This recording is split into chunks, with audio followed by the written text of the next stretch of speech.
تندی یہ باد مخالف سے نہ گھبرا اے عقاب، یہ تو چلتی ہے تجھے اونچا اڑانے کے لیے۔ جو عقاب ہوتے ہیں نا، عقاب، ان کی پرواز بلند ہوتی ہے اور یہ گھبراتے نہیں ہیں ہواؤں، طوفانوں، آندھیوں کی وجہ سے۔ اللہ تعالیٰ کا فرمان سنیے، اللہ تعالیٰ فرمایا فَإِنَّ مَا الْعُسْرِ يُسْرًا إِنَّ مَا الْعُسْرِ يُسْرًا، ہر مشکل کے بعد آسانی ہے۔ جو لوگ اپنے نظریے پہ قائم رہتے ہیں اور مشکل وقت میں مشکل فیصلے لیتے ہیں، پھر وہی مشکل وقت ان کے لیے بلندیوں کا سامان کرتا ہے۔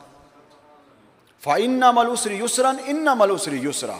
سرکار اعلیٰ احبت رحمۃ اللہ تعالیٰ علیہ نے اس کا ترجمہ یوں کیا ہے، آپ فرماتے ہیں پہلا مشکل پھر تمنا، پہلا کنڈا پھر پھل، مغروں شاید پہلا مکھیاں ڈنگ دیاں ڈنگ والیاں، کہ پہلے مشکلات آتی ہیں پھر اس کے بعد آسانیاں آتی ہیں۔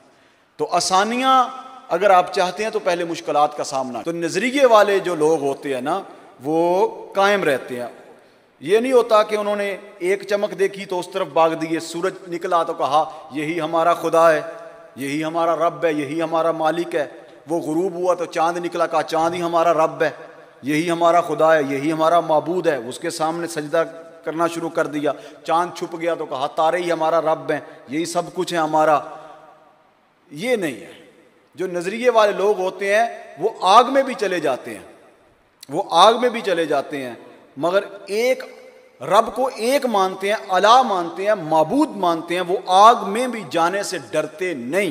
پھر جب آگ میں وہ چلے جاتے ہیں تو رب کہتا ہے یا نار کونی بردم و سلاما علی ابراہیم۔ آج بھی ہو جو ابراہیم کا ایمان پیدا، آگ کر سکتی ہے انداز گلستان پیدا۔ تو ایمان اور یقین انسان کا ہونا، یہ نہیں کہ ہر نکلنے والے سورج کو کہے کہ یہی میرا رب ہے، ہر چڑھنے والے دن کو کہے کہ یہی میرا سب کچھ ہے۔ نہیں، انسان کا ایک نظریہ اور سوچ ہونی چاہیے۔ علامہ اقبال رحمۃ اللہ تعالیٰ علیہ جب گئے نا انگلستان میں پڑھنے کے لیے تو واپس آئے تو لوگوں نے کہا اقبال پڑھ کے آیا، انگلستان میں رہ کے آیا، انگلستان میں بڑی روشنیاں دیکھیں، بڑی بلند و بالا عمارتیں دیکھیں، تارکول کی سڑکیں دیکھیں، تو اقبال بتا کون سی چیز نے تجھے متاثر کیا؟ اقبال کہنے لگا کیا کہتے ہو کہ مجھے تارکول کی سڑکیں متاثر کر گئیں، یا بلند و بالا عمارتیں متاثر کر گئیں، یا وہاں کی روشنیاں متاثر کر گئیں؟ کہا نہیں نہیں سنو، اقبال خیرہ نہ کر سکا مجھے جلوائے دانش فرنگ، خیرہ نہ کر سکا مجھے جلوائے دانش فرنگ، سرما ہے میری آنکھ کا خاک مدینہ و نجف۔ مجھے نہیں متاثر کر سکے، کیوں؟ اس لیے کہ میں حضور کو دیکھتا ہوں۔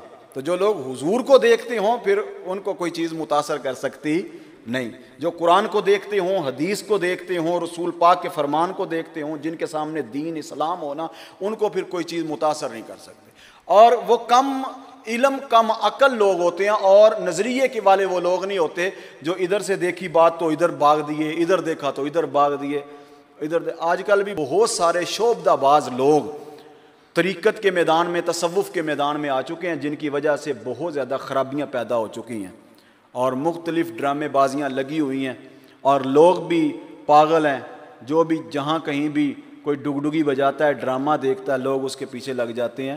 تو میں کہتا ہوں آج ان کے اتنے ایمان کمزور ہیں، تو کل جب دجال آئے گا وہ تو خشک جگہ پہ قدم رکھے گا تو خشک جگہ سر سبز و شاداب ہو جائے گی، پھر یہ کیا کریں؟ آج ایمان بچانا مشکل ہے تو اس وقت پھر کیا حالت ہوگی جب وہ کہے گا بارش برسنا شروع ہو جائے گی۔